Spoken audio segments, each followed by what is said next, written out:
somewhere in the southern Ural Mountains, deep inside Russian territory, military planners believed they had found the perfect hiding place. Shagol Airfield in Russia's Chelyabinsk region, 1,700 kilometers from the Ukrainian border. That's farther east than most European capitals are from Moscow. Russian generals had moved their most precious assets here, precisely because they believed no Ukrainian weapon could ever reach this far. They were catastrophically wrong. On the night of April 25, 2026, Ukraine's Unmanned Systems Forces launched one of the most audacious long-range drone operations in the history of modern warfare. When the dust settled, satellite imagery confirmed the impossible. Two Su-57 Felon fifth-generation stealth fighters, Russia's most expensive and irreplaceable combat aircraft, had been struck on the tarmac. Not at the front, not even close to it, in the heart of Russia itself. This was not just a military strike. It was a declaration that there is no longer a safe corner of Russia for Putin's war machine to hide. To understand why this strike shook the Kremlin to its foundations, you must first understand what the Su-57 means to Russia. Each airframe costs between $100 and $120 million. Russia had planned to field 76 of them by 2027, but battered by sanctions, production delays, and engine development failures, open-source intelligence estimates place the total operational fleet at no more than 30 aircraft as of May 2026. That is fewer fifth-generation fighters than the US delivers in a single month of F-35 production. Russia's crown jewel exists in numbers that can barely fill a single squadron. And yet, rather than keep these irreplaceable jets in hardened shelters, Russian commanders had resorted to a strategy that reads like a military parody. Satellite imagery circulating as early as late 2025 revealed that Russian crews were placing car tires on the wings and fuselages of Su-57s and Su-34s. The logic? Break the thermal and geometric signature so that Ukrainian drone targeting software would fail to recognize them. On the tarmac of exposed airfields, painters had created two-dimensional silhouettes, fake jet outlines, to draw Ukrainian munitions away from the real aircraft. The Russian aerospace forces were trying to fool 21st-century artificial intelligence with rubber and spray paint. Ukraine's Unmanned Systems Forces answered with 3 layers of intelligence that made these primitive countermeasures laughably obsolete. First, Synthetic Aperture Radar. Unlike optical cameras, SAR penetrates cloud cover and distinguishes a 3-dimensional metal airframe from a flat painting on concrete regardless of weather or time of day. Second, onboard edge AI systems embedded in Ukraine's new long-range strike drones, including the domestically developed Bober class, compare live camera feeds against 3-dimensional aircraft models in real time.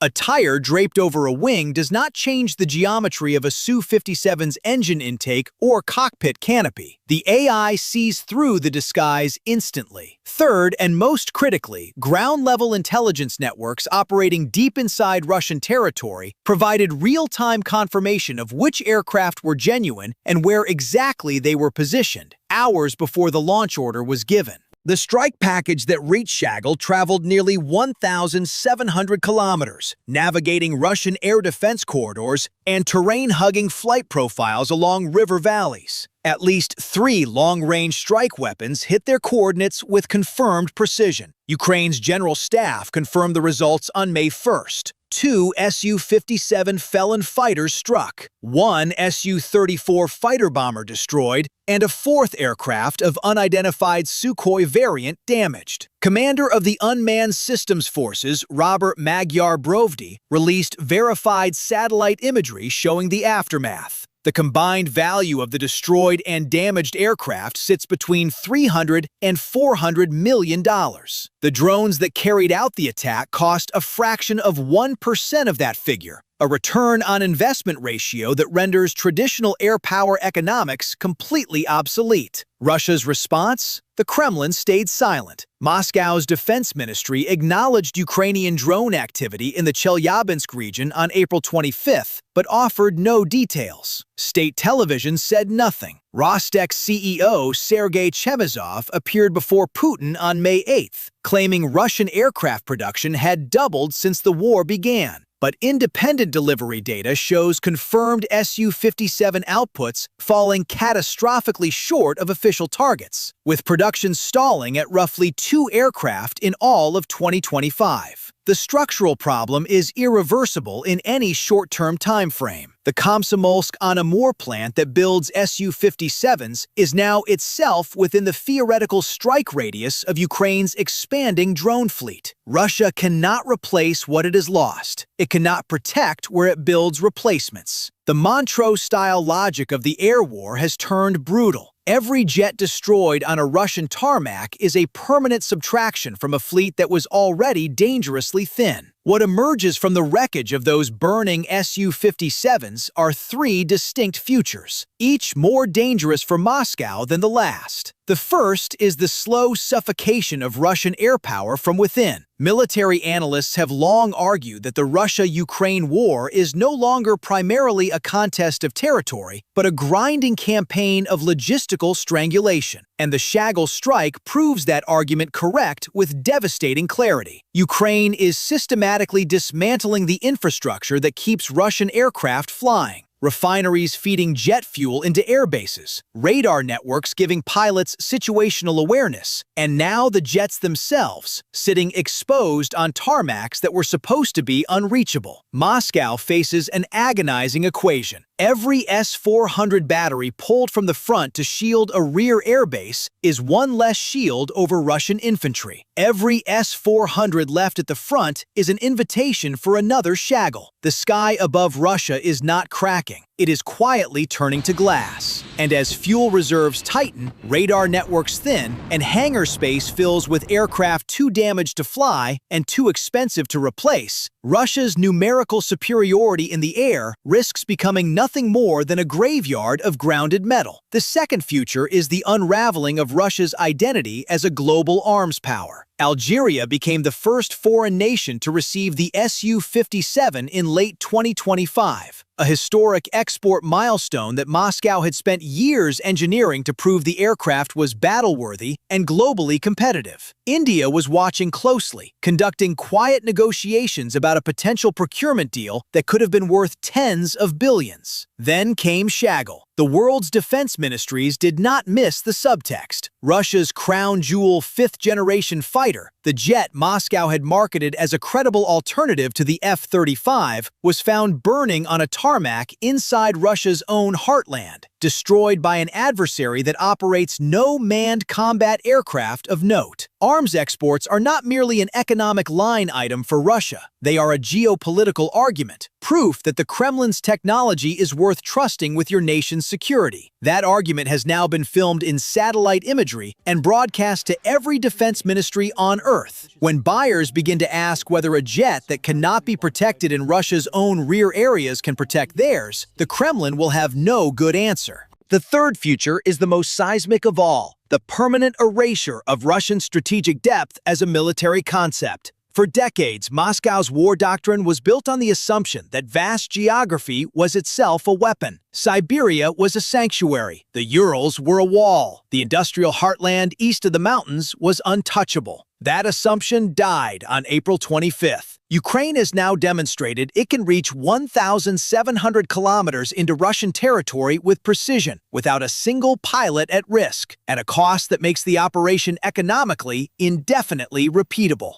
The Komsomolsk-on-Amur plant that manufactures Su-57s sits even deeper inside Russia. So do the microelectronics facilities, the missile assembly lines, and the radar component factories. All of them are now, in principle, targets. And Russia has no coherent answer to a weapon it cannot see coming, cannot reliably intercept, and cannot afford to let through. Putin's greatest shield was always distance. On the night of April 25, 2026, Ukraine's drone operators collapsed that distance to zero. The most expensive airbase in Russia has been hit. The most advanced jets Russia possesses have been burned on the ground. The Kremlin has no replacement ready, no production surge imminent, and no strategic narrative that survives contact with the satellite imagery released by Robert Brovdy's forces. The age of safe rear areas is finished. And for the man in Moscow who launched this war to assert Russian greatness, that changes absolutely everything.